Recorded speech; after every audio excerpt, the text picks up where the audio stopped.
Okay, pag-usapan natin ng mga hawak natin na stocks ngayon, lalo-lalo na yung ating REITs. Bago yan, tignan muna natin ang PSEI. Ito ang PSEI natin. Pag ito ay hindi nag-recover, paakyat na ganyan, pag hindi umakyat ngayon, bababa siya dito, tapos mag-up ulit siya dito, ganyan. Tapos baka bababa pa siya dito, ganyan ang mangyayari. So baka ganun ang gagawin niya. Ito yung susunod na support at ito yung pinakailalim na support niya. Pero kung makikita natin parang gusto na niyang umakyat. So pag umakyat ito, baka babalik na siya dito. Tapos dito muna, gaganyan, tapos tataas. Okay. Tingnan natin yung oil natin. Anong nangyari sa ating oil? Okay. Balikan natin ang ating oil. Ito yung oil. Ang oil ay mataas. Kung makita ninyo ang presyo ng oil ngayon ay nasa 101.17 per barrel. So, mataas. Mataas ang oil. Tumataas.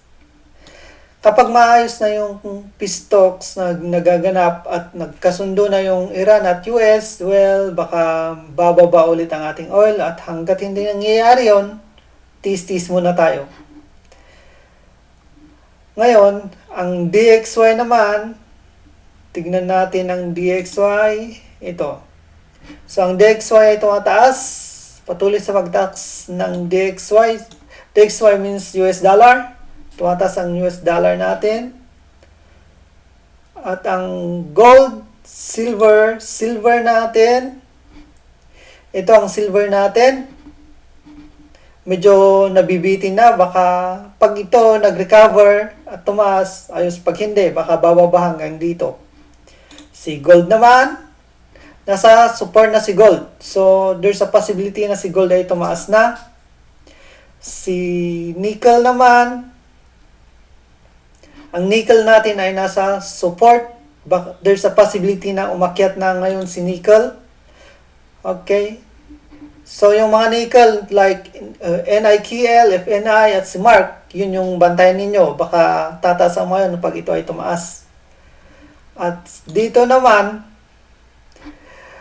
ito naman ang tataas na stocks dahil ang coal ay tumataas, ang possible na tataas ay si SCC at DMC. Kaso nga lang, may nagkaroon ito ng problema sa renewal. So, kaya ang kanilang mga stocks ay nabibitin at hindi ito tumataas. Actually, may hawak pa rin tayong stock naman dyan. Binawasan nga lang natin kasi nga sa balitang yon nagbawas tayo. Medyo lugi nga yung bawas natin. Pero at least, hindi na ganun kabigat para sa atin na malugi doon. Okay. Titingnan natin yung ating hawak na REITs. Ito yung REITs natin. Ang pagbabago sa loob ng isang linggo, si ERIT ay tumaas ng 1.8, si REIT 5%, si MREIT 1.2 at si RCR hindi nagbago. Bakit ito tumaas ngayong linggo? Dahil dito sa PH10Y natin. PH10Y. Ang PH10Y ay nagkaroon to ng pagbagsak. 2 araw itong bumagsak at ngayon nga lang, medyo baka mag-recover ulit at baka tataas. Ngayon, ganun naman ang mangyayari sa ating mga hawak na REITs. Ang mga to, REITs. Okay. CREIT, RCR,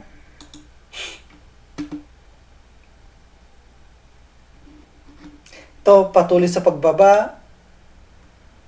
ERIT,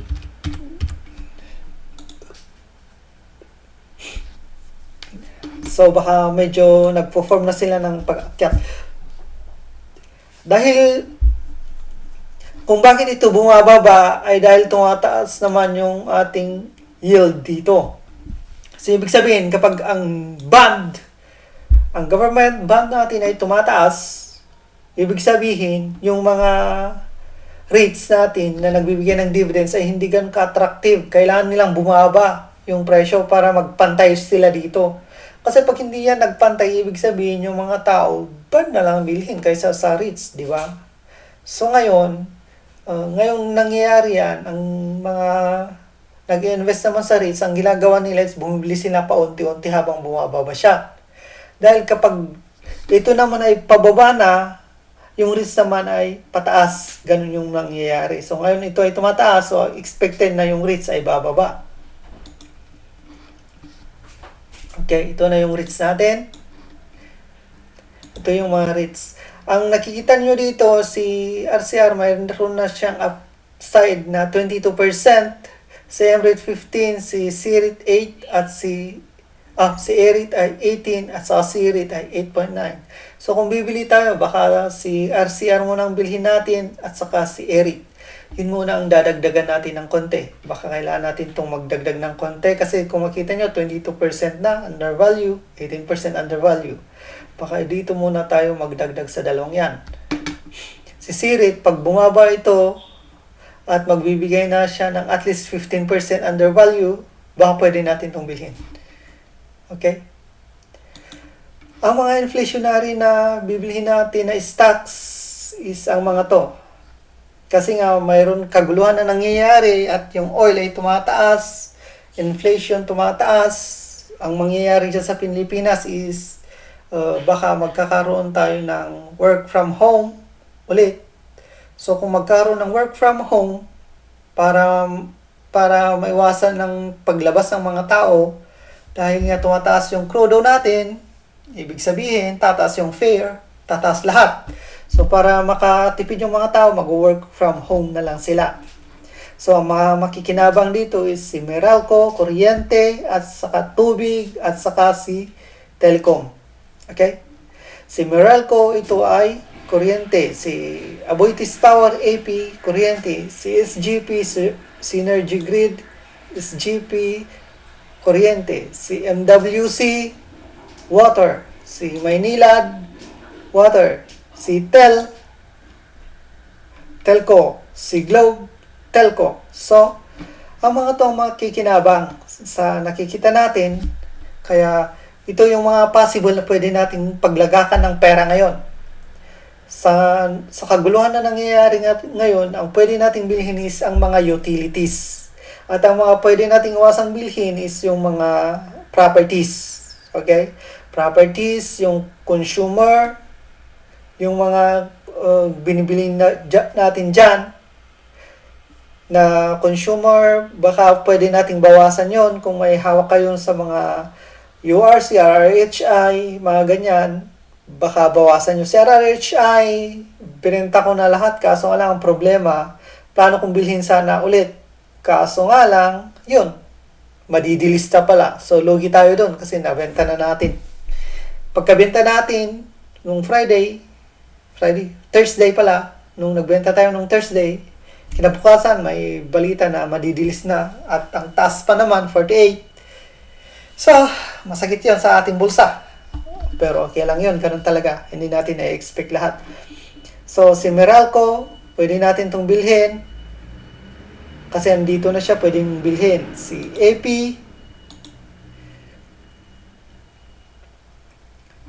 ito, pwede itong bilhin, pero dito dapat, pag bibili kayo, dapat dito hanggang dito. Si SGP, ito, baka pag nag-retest dito, bili. Si MWC, pag nag-breakout dito, bili. Si Maynilad, ito, pwede nang dagdagan to si Maynilad. Pag bumaba lang dito ng konti, pwede nating dagdagan si Maynilad. Si Tel, nasa support din to, so pwede itong dagdagan. Si Globe, pwede din itong dagdagan kasi nasa support. Si CREIT, breakout play ito. Pag nag-breakout dito, pwedeng bumili hanggang dito. Okay? So, yan yung mga stocks na pwede nating bilhin ngayon kasi mataas yung inflation natin. At ito ay hindi bababa kasi kailangan ito ng mga tao. So, dyan muna tayo mag-park ng ating mga pera. So, ito yung mga hawak natin na stocks: RCR, DMC, Emirates, SCC, CREIT, Tel, Globe, Maynilad, SGP, EREIT, MBT, ICT, at BPI. Okay. Si ICT pala, pwede rin bilhin yon. pwedeng idagdag na pwedeng bilhin dito. Pwedeng idagdag dito si ICT. So, yun yung mga hawak natin na stocks na dividend play. Kaso gusto kong idagdag dito si Ali. Si Ali. Idadagdag ko dito si Ali pag may time. Idadagdag ko dito. Pero si Ali, negative 20 yata ako dun eh. Negative 20%. Si Ali. Pero, tingnan natin kung anong mangyayari. Hindi ko yun binenta kasi magbibigay na daw sila ng maganda-gandang yield. Ali.